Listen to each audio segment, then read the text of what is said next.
जब आप आत्मंथन तप करते करते अपने शरीर का मंथन करेंगे, तो मेरे द्वारा बहुत पहले इसका संकेत दिया गया था कि जब कुंडलिनी चेतना की प्रारंभिक ऊर्जा कहीं ना कहीं जागृत होती है, तो सबसे पहले काम, क्रोध, लोभ, मोह ये बढ़ते हैं। हर चक्रों के एक अलग अलग स्वरूप संक्षिप्त में मैंने बतलाया था। क्योंकि जिस घड़े में पहले जो कुछ भरा होगा, अगर उसमें शुद्ध जल भी डालना शुरू करोगे तो पहले कचड़ा ही ऊपर उफन करके आता है। तो विकार जब नष्ट होने होते तो आपके जो सातों चक्र है, इनमें विकार ने अपना आधिपत्य जमा लिया है। जब साधना करेंगे तो प्रारंभ में आपका, जब मूलाधार में आप थोड़ी भी थिरकन होती तो आपके अंदर क्रोध और आवेश बढ़ने लगता है। और जब मूलाधार में एक सामान्य चेतनता आना शुरू हो जाती, पूर्ण शक्ति की जागृत होना एक अलग बात आ जाती है, तो आपके धर्म प्रति आपकी आस्था जागृत होने लगती है, धर्म के प्रति आपकी ललक होने लगती है, समर्पण भक्ति भाव आने लगता है, धर्म को जानने की जिज्ञासा पैदा होने लगती है। और धीरे धीरे करके उन्हीं चक्रों में मूलाधार स्वाधिष्ठान की ओर जब बढ़ते हैं तो नाना प्रकार के विकार, वासना तीव्र गति से प्रभाव दिखाती हैं। साधकों का एहसास ही नहीं, जब वो आगे बढ़ते तो नाना प्रकार के विकार बड़ी तीव्र गति से अपना प्रभाव दिखाते हैं। वासनात्मक विचार जागृत होंगे, इनका एक बड़ा विस्तार है। मगर उनका दमन करने का एक मार्ग है गुरु भक्ति। गुरु की इसीलिए आवश्यकता होती है कि अगर गुरु भक्ति आपकी पूर्ण है तो विकारों को अपने आप दमन होता चला जाएगा, विकार नष्ट होते चले जाएंगे। मणिपुर चक्र में जब आपकी चेतनता थोड़ा सा और आगे ऊपर की ओर बढ़ती है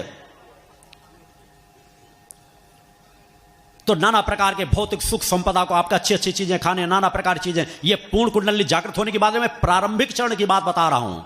जब ऊर्जा उन पे कहीं ना कहीं थोड़ा सा प्रभाव देती है तो अच्छी अच्छी चीजें आपको खाने के प्रभाव पड़ता है, अच्छी अच्छी चीजें आपको, नाना प्रकार की चीजें, संपदा को इकट्ठा करने का भाव, ये नाना प्रकार की चीजें आती है। अनाहत चक्र की ओर जब हम बढ़ते हैं तो हमारा लोगों से मोह माया और ज्यादा पहले जागृत होती है, मगर धीरे धीरे उसका दमन भी होता है। मगर प्रारंभ में एक बार भाव पक्ष आएगा हमारा, और समाज प्रति प्रेम, नाना प्रकार के रिश्ते नातों प्रति, और कई बार अगर साधक भटक गया तो ऊर्जा किसी जगह से भटक सकती है। आप प्रारंभ में भटक गए तो आपकी ऊर्जा जागृत होती जाएगी, आप क्रोधी बन सकते हैं। आपके अंदर दूसरे चक्र से भटक गए, आप विषय विकारों की ओर बढ़ सकते हैं, जैसा रजनीश का हाल हुआ। और आगे बढ़े तो आपको बस विष्ठान कि जब तक जियो कर्ज लेकर के घी पीते रहो, खाते पीते रहो, जब मरोगे तो किसका देना, बस खाओ पियो मौज मारो, यह प्रवृत्ति भी जागृत हो सकती है। और आगे बढ़े तो आप मोह माया में लिप्त हो सकते हैं। इन चक्रों में भी कई बार ऊर्जा दूसरी दिशा में भटक जाती है। विशुद्ध चक्र पर जब आपकी ऊर्जा स्पर्श करने लगती है तो आपको लगता है कि दूसरों के लिए मैं जो कह दूंगा वो वैसा होने लगेगा।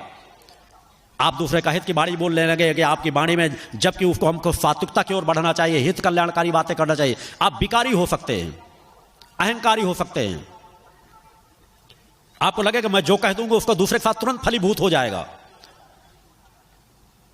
कई बार व्यक्ति उसमें भटकने लगते हैं जब उन्हें ऊर्जा आगे की ओर बढ़ती है।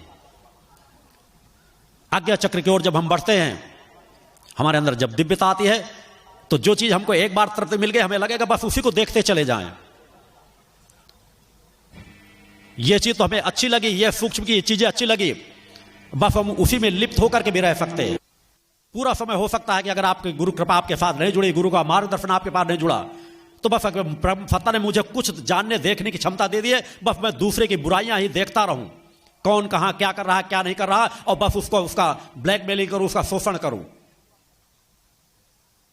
ये सहज चक्रों के स्वभाव है प्रारंभिक चरण के। पहले आप इन चरणों से ऊपर तो उठो। अनाहत चक्र पे जब अज्ञा चक्र के बाद सहस्त्रार चक्र की ओर हम बढ़ते हैं, तब हमें असली सत्यता का ज्ञान होता है, आनंद का ज्ञान होता है। एक बड़ी प्रयोगशाला हमारे मस्तिष्क के अंदर है। समस्त लोगों को एक छोटी प्रयोगशाला अगर कहा जाए तो यह मस्तिष्क है। खोज सको तो खोजते रहो, तलाश सको तो तलाशते रहो, पकड़ सको तो पकड़ते रहो। कितने लोगों को पकड़ सकते हो, मां के कितने रहस्यों को पकड़ सकते हो, मां के ममता के सागर में कितने गोते लगा सकते हो। आप एक वैज्ञानिक बन करके, साधक बन करके, ऋषि बन करके अपनी नाड़ियों को जागृत करते हुए पूर्णता की ओर बढ़ो, तब कहीं जाकर के पूर्णता की कुंडलिनी का जागरण का क्रम पूर्ण होता है। यह सहज नहीं है, अत्यंत कठिन है, मगर असंभव नहीं, मगर बढ़ना इसी मार्ग पर पड़ेगा। मगर मैंने वही चीज कहा कि आप तत्काल आकाश में पैर रखना मत सीखो, जहां खड़े हो वहीं पे धीरे धीरे बढ़ना सीखो। यस, किसी का क्लास कक्षा 1 में एडमिशन कराया जाए, उसे कहा जाए काखा गाघा बेटा पढ़ो, तो आड़ी टेढ़ी पहले रेखा खींचता है। मगर यदि थोड़ा सा समझने लगे तो कहते पहले मुझे बता दो डॉक्टर किसी की चीर फाड़ कैसे करता है, उसे कैसे काखा गाघा तो ये तो अक्षर लिखे हैं, उसे इस चीज का कैसे ज्ञान हो जाता है कि वो साइंटिस्ट बन सकता है, वैज्ञानिक बन सकता है, वह कैसे कर लेता है। यह अक्षर एक अलग शब्द है, अलग चीज है, बिल्कुल विपरीत अवस्था।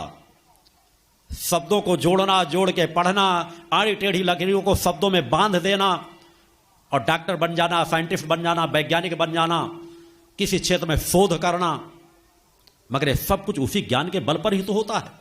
इसी तरह आपको अपनी नींव को मजबूत करना है, साधक बनो, पहले अपने अंदर की शांति को पकड़ो। मैंने कहा समाधि का प्रथम चरण में, हर चीज के प्रथम चरण का ज्ञान, कि उस चरण तक पहुंचो। आप जहां तक पहुंचते जाओ उसके आगे का ज्ञान अपने गुरु से प्राप्त करते जाओ। पहले अपने आप की शून्य अवस्था को प्राप्त करो। न्यूट्रल अवस्था आपकी क्या है? आपका प्रथम लक्ष्य सिर्फ एक होना चाहिए।